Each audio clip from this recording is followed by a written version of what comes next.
Today we're talking about time travel and the work accomplished in past life regression by hypnotist Dolores Cannon. If you enjoyed this video, we hope you'll give us a thumbs up and subscribe to the channel, and let us know in the comments below if you think past life regression is possible or not. Here we go.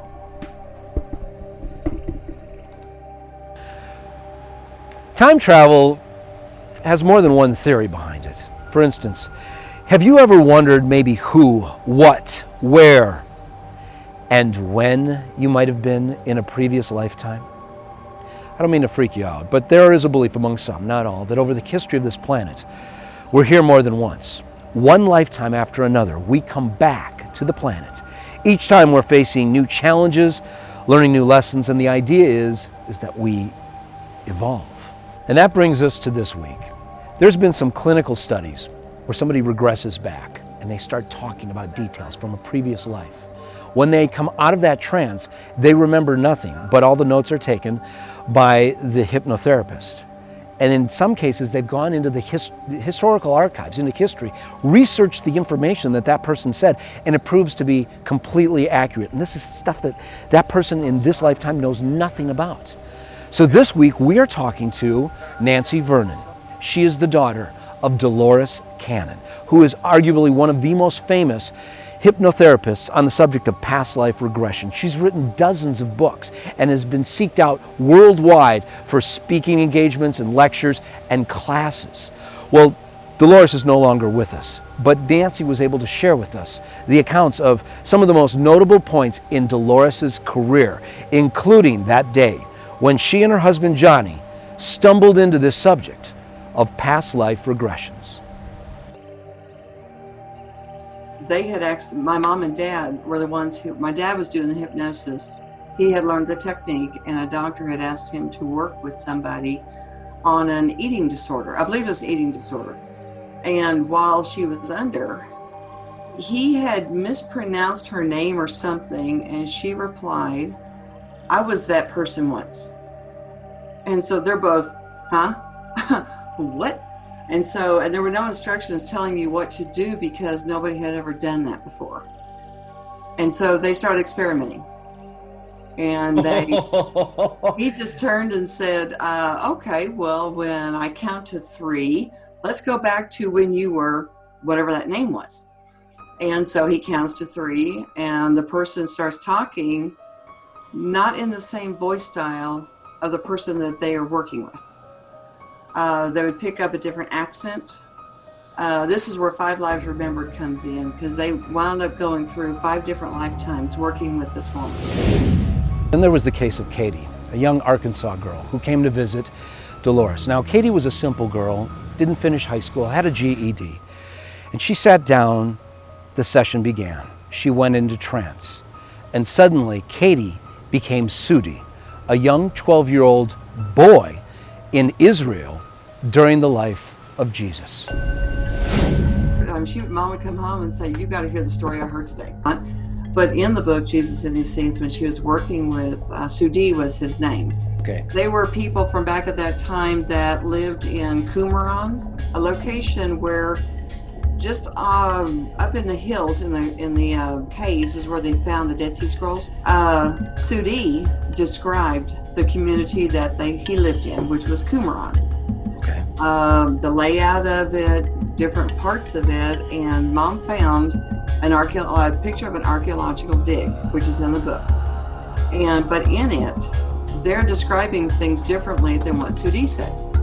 You know, like this area was supposed to be, I don't know, a garden or something, and the archaeologist called it something else.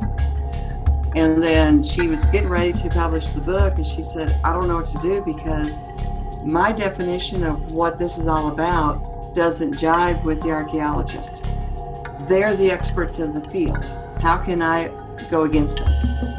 And I know I, for one, was one of the ones that told her, said, "This is your truth. Stick to your guns.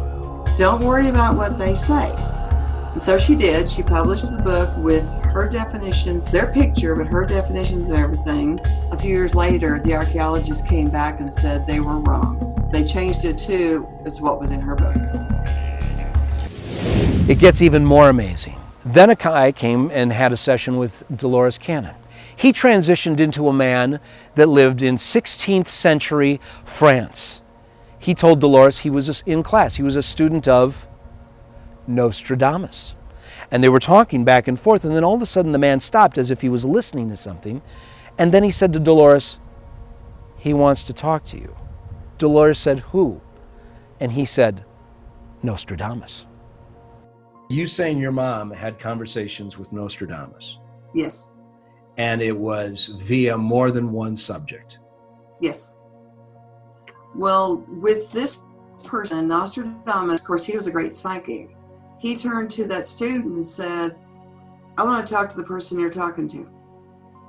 And of course, mom's like, "What?" And she's like, "Okay, I don't know what to do now."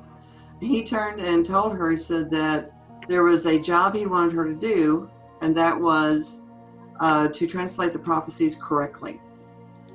He said he saw that in our time, his prophecies had been brought down through time, but they were incorrectly translated.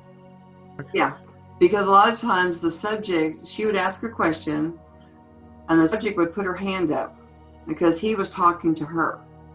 And then she'd say, "Okay, well, he says da da da da." How long would you say your mother and Nostradamus's working relationship lasted? It was a few years, because she's got the 3 books where she covered all of the quatrains and the information that he was wanting to get out there.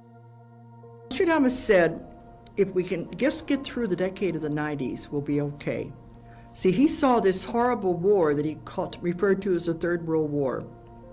Because after the year 2000, we're going to be going into wonders you cannot even believe. But he saw the possibility of a terrible war that would be not only atomic, but biological weapons, chemical weapons, germ warfare, the most horrible things you can imagine, and he verified for us. It'd be tough to make up any of these stories. They're unbelievable.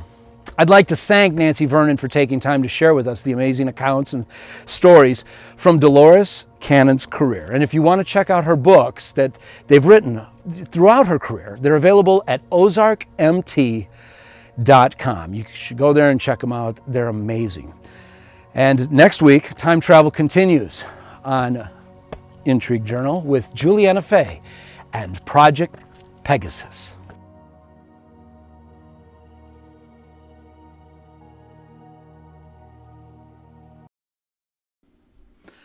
Thanks for watching us, and if you'd like to see more videos like this, please give us a thumbs up, and we'd love to have you as a subscriber, and be sure to click the bell for notifications. We upload these things every Thursday morning. And also, tell us in the comments if you believe in past life regression, and if so,